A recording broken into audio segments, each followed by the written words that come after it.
ಸ್ನೇಹಿತರೆ, ಹೇಗಿದ್ದೀರಾ? ಎಲ್ಲರೂ ಚೆನ್ನಾಗಿದ್ದೀರಾ ಅಂತ ಅನ್ಕೋತೀನಿ. ಈಗಾಗಲೇ ಗೃಹಲಕ್ಷ್ಮಿ ಹಣವನ್ನು ನಿಮ್ಮ ಖಾತೆಗಳಿಗೆ ಬಂದಿಲ್ಲ ಅಂತ ಬಹಳಷ್ಟು ಕಮೆಂಟ್ಗಳು ನನಗೆ ಬರ್ತಾ ಇದಾವೆ. ಆದ ಕಾರಣ 9ನೇ ಕಂತಿನ ಹಣ ಮತ್ತು 8ನೇ ಕಂತಿನ ಹಣ, ಒಬ್ಬೊಬ್ಬರಿಗೆ 1ನೇ ಕಂತಿನ ಹಣವನ್ನು ಬಂದಿಲ್ಲ ಅಂತ ಹೇಳ್ತಾ ಇದ್ದೀರಾ. ಈಗ 8 ರಿಂದ 9 ತಿಂಗಳಾಯ್ತು ಗೃಹಲಕ್ಷ್ಮಿ ಹಣವನ್ನು ಬಿಡುಗಡೆ ಮಾಡಿ. ಆದ್ರೆ ಒಬ್ಬೊಬ್ಬರಿಗೆ 8ನೇ ಕಂತಿನ ಹಣ ಬಂದಿಲ್ಲ ಸರ್, ನಮಗೆ 7ನೇ ಕಂತಿನ ಹಣ ಬಂದಿಲ್ಲ, ನಮಗೆ 4ನೇ ಕಂತಿನ ಹಣ ಬಂದಿಲ್ಲ ಅಂತ ಕೇಳ್ತಾ ಇದ್ದೀರಿ. ಹಾಗಾದ್ರೆ ಯಾವಾಗ ನಿಮ್ಮ ಖಾತೆಗಳಿಗೆ ಹಣವನ್ನು ಬರುತ್ತದೆ ಅಂತ ನಾನು ನಿಮಗೆ ಪೂರ್ತಿಯಾಗಿ ಏನೇನು ಮಾಡಿದರೆ ನಿಮ್ಮ ಖಾತೆಗೆ ಹಣವನ್ನು ಬರುತ್ತದೆ. ನೀವು ಮಿಸ್ಟೇಕ್ ಮಾಡಬೇಡಿ. ಈ ಮಿಸ್ಟೇಕ್ ಮಾಡಿದರೆ ನಿಮ್ಮ ಖಾತೆಗಳಿಗೆ ಹಣವನ್ನು ಬರುವುದಿಲ್ಲ. ಆದ ಕಾರಣ ನೀವು ನಮ್ಮ ವಿಡಿಯೋವನ್ನು ಪೂರ್ತಿಯಾಗಿ ನೋಡಿ. ಈ ವಿಡಿಯೋದಲ್ಲಿ ನಿಮಗೆ ಕಂಪ್ಲೀಟ್ ಆಗಿ ಮಾಹಿತಿಯನ್ನು ತಿಳಿಸ್ಕೊಟ್ಟಿದ್ದೀನಿ. ಅದಕ್ಕಾಗಿ ನೀವು ಕಂಪ್ಲೀಟ್ ಆಗಿ ವಿಡಿಯೋನ ಪೂರ್ತಿಯಾಗಿ ನೋಡಿ, ನಿಮಗೆ ಗೊತ್ತಾಗುತ್ತೆ. ನೋಡಿ, ನಿಮಗೆ ಈಗಾಗಲೇ ಹೇಳಿರುವ ಹಾಗೆ ನಾನು ವಿಡಿಯೋದಲ್ಲಿ ಹೇಳ್ತಾ ಪ್ರತಿಯೊಂದು ವಿಡಿಯೋದಲ್ಲಿ ಹೇಳಿದ್ದೀನಿ. ಆದ ಕಾರಣ ನೀವು ನಿಮ್ಮ ಬ್ಯಾಂಕ್ ಅಕೌಂಟ್ಗೆ ನೀವು ಶೀಡಿಂಗ್ ಮಾಡಿಸಬೇಕು. ನಿಮ್ಮ ಆಧಾರ್ ಕಾರ್ಡ್ ಅನ್ನು ಶೀಡಿಂಗ್ ಮಾಡಿಸಿದರೆ ಮಾತ್ರ ನಿಮ್ಮ ಖಾತೆಗೆ ಹಣವನ್ನು ಜಮಾವಣೆ ಆಗುತ್ತದೆ. ಇಲ್ಲವಾದರೆ ಈ ಹಣವನ್ನು ಜಮಾವಣೆ ಆಗುವುದಿಲ್ಲ. ನೀವು ಎಷ್ಟೇ ಕಷ್ಟ ಬಂದರೂ ನಿಮ್ಮ ಬ್ಯಾಂಕಿಗೆ ಹಣವನ್ನು ಜಮಾವಣೆ ಆಗುವುದಿಲ್ಲ. ಮಹಿಳೆಯರಿಗೆ ಹೇಳುವುದೊಂದೇ, ನಿಮ್ಮ ಖಾತೆಗಳಿಗೆ ಹೋಗಿ, ಅಂದರೆ ನಿಮ್ಮ ಬ್ಯಾಂಕಿಗೆ ಹೋಗಿ ನಿಮ್ಮ ಆಧಾರ್ ಕಾರ್ಡ್ ಮತ್ತು ನಿಮ್ಮ ಬ್ಯಾಂಕ್ ಪಾಸ್ಬುಕ್ ಅನ್ನು ತೆಗೆದುಕೊಂಡು ಹೋಗಿ ಶೀಡಿಂಗ್ ಮಾಡಿಸಿ. ಒಂದು ದಿನ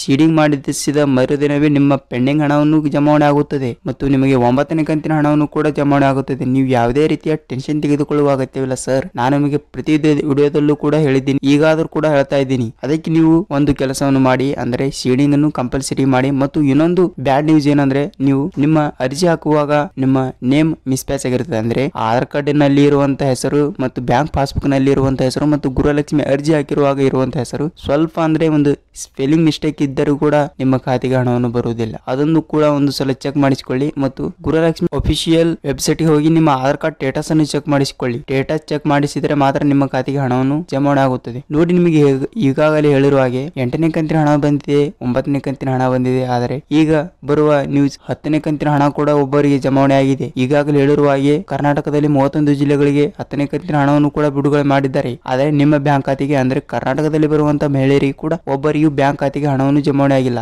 ಏಕೆಂದ್ರೆ ಈಗಾಗಲೇ ಚುನಾವಣೆ ಇರುವುದರಿಂದ, ಅಂದ್ರೆ ಇವತ್ತು ಚುನಾವಣೆ ಆಯ್ತು ಮತ್ತು ನಾಳೆನೇ ಇದೆ, ಹೀಗೆ ಮೇ 7ನೇ ತಾರೀಕಿಗೆ ಇದೆ. ಆದ ಕಾರಣ ನಿಮಗೆ ಮೇ ತಿಂಗಳಿನಂದೇ ನಿಮಗೆ 10ನೇ ಕಂತಿನ ಹಣ ಕೂಡ ಜಮಾವಣೆ ಆಗ್ತಾ ಇದೆ. ಅಂದ್ರೆ ನೀವು ಯಾರಿಗೆ ಪೆಂಡಿಂಗ್ ಹಣ ಬಂದಿಲ್ಲಲ್ಲ, ಅವರು ಕೂಡ ನಿಮ್ಮ ಬ್ಯಾಂಕ್ ಹೋಗಿ ಒಂದು ಸಲ ಸೀಡಿಂಗ್ ಮಾಡಿಸಿಕೊಳ್ಳಿ. ನಿಮಗೆ ಖಂಡಿತವಾಗಿ ಹಣವನ್ನು ಜಮಾವಣೆ ಆಗುತ್ತದೆ. ಯಾವುದೇ ರೀತಿಯ ಕಷ್ಟದಲ್ಲಿ ಸಿಲುಕುವುದಿಲ್ಲ. ಮತ್ತು ನಿಮಗೆ ನೋಡಿ, ನಿಮಗೆ ಗೃಹಲಕ್ಷ್ಮಿ ಆಗಿರ್ಲಿ, ಅನ್ನಭಾಗ್ಯ ಆಗಿರ್ಲಿ, ಯುವ ನಿಧಿ ಮತ್ತು ಸರ್ಕಾರದ ಎಲ್ಲಾ ಸೌಲಭ್ಯಗಳ ಮಾಹಿತಿಯನ್ನು ಈ ವಿಡಿಯೋದಲ್ಲಿ ಪ್ರತಿದಿನ ಸಿಗ್ತವೆ. ಅದ ಕಾರಣ ನೀವು ವಿಡಿಯೋನ ಪೂರ್ತಿಯಾಗಿ ನೋಡಿ ಮತ್ತು ಹೊಸಬರಾಗಿದ್ದರೆ ಚಾನಲ್ಗೆ ಸಬ್ಸ್ಕ್ರೈಬ್ ಮಾಡಿ ಮತ್ತು ಒಂದೇ ಒಂದು ಲೈಕ್ ಮಾಡಿ. ಏಕೆಂದ್ರೆ ನೀವು ಕೊಡುವ ಒಂದು ಲೈಕ್ ನಮ್ಮ ವಿಡಿಯೋಗೆ ಬೂಸ್ಟ್ ಆಗುತ್ತದೆ. ನೋಡಿ ಸ್ನೇಹಿತರೆ, ನಿಮಗೆ ವಿಡಿಯೋನ ಹೇಗೆ ಅನಿಸ್ತು ಅಂತ ಕಮೆಂಟ್ ಮಾಡಿ ಮತ್ತು ಪಕ್ಕದಲ್ಲಿರುವ ಬೆಲ್ ಐಕಾನ್ ಕ್ಲಿಕ್ ಮಾಡಿ. ಮತ್ತೆ ಮುಂದಿನ ವಿಡಿಯೋದಲ್ಲಿ ಭೇಟಿಯಾಗೋಣ.